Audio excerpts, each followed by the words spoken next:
Fala pessoal, mais um vídeo aí, análise de hoje, dia 22 de novembro de 2022. Então, primeiro de tudo eu queria mostrar aqui no gráfico diário que eu tracei essa linha de tendência de baixa aqui, que a gente pode até considerar um canal estreito de baixa, mas num fundo anterior. Então, depois da barra de ontem, inclusive, eu meio que virei um pouco o dia pensando em compras, mas aí rapidamente ele respeitou essa nossa linha de tendência de baixa e testou novamente a mínima desse dia aqui. Então atentos aí que caso ele rompa essa região, a gente pode ter alvos muito lá embaixo aí dentro do nosso índice Bovespa. Indo para os 5 minutos, entender um pouco do operacional de hoje, vamos abrir aqui o Point to Fix. A gente teve algumas entradas interessantes na ponta compradora, que foi onde eu fiz meu capital no dia de hoje, mas eu acho que a melhor operação hoje foi realmente na venda.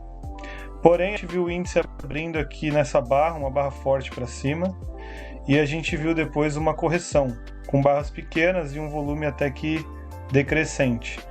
Então eu fiz uma compra nessa região, buscando esse 400, que era uma linha que eu tinha traçada, considerando uma lateralidade aqui de trás, justamente o fechamento desse gap também. E aí depois disso ele teve uma negação do topo, e aí eu tracei esse canal que eu também achei interessante, que foi do dia de ontem, né, que a gente estava trabalhando com topos e fundos nesse canal. Porém a gente foi diminuindo a amplitude, a gente poderia traçar algumas linhas de tendência aqui, né, a gente viu que a amplitude estava cada vez menor.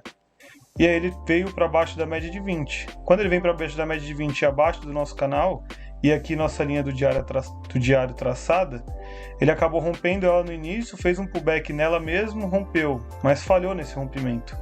E aqui teve um padrão que é um engolfo de baixa, que tem uma assertividade, se eu não me engano, em 82%. Então era um padrão bem interessante para você considerar uma entrada na venda com stop acima dessa máxima.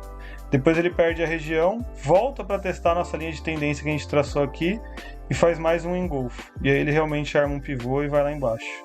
A gente teve vários alvos aqui bem legais na parte vendedora, mas como eu comentei com vocês, o meu dinheiro hoje foi feito na ponta compradora. Quando a gente traça esse FIBO aqui, ó, a gente viu uma retração até os 50%, bateu no alvo de 200 lá embaixo. A gente pode também traçar outro FIBO dentro dessa região aqui, que teve uma retração aí nos 50%, 38,2%, mas não chegou a cravar o último alvo de 200%, cravou um 61,8%. E só que nesse meio tempo ele ainda fez uma outra correção um pouquinho mais forte, um pivô de alta. E aí se a gente tivesse comprado aqui no final do dia, vamos traçar um outro FIBO aqui interessante em cima dessa perna. Ele também não bateu só o 61,8 e trocou polaridade. Lembra que o trocar polaridade significa que uma região que antes era suporte, depois de rompida para baixo, ela se torna uma resistência.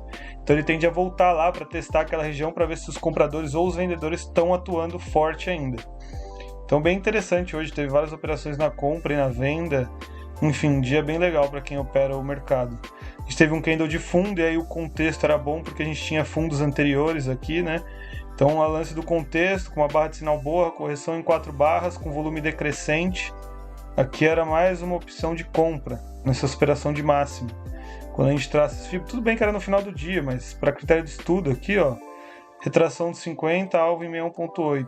Não chegou a bater, mas porque era no final do dia, mas legal a gente estudar todos os dias os padrões que a gente encontra. E no e-book 2 a gente vai falar bastante de padrões de candle, algumas formações de pivô que são interessantes, e cada dia mais a gente vai estudar esses padrões para ficar mais craque no nosso olho aí em relação às análises.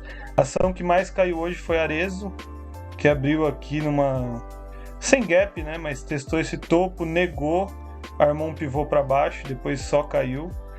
Chegou a fazer mais uma correção até a média de 20, caiu mais um pouco, trocou polaridade acima da média, abaixo da média, depois veio para baixo e acabou aqui no final do dia.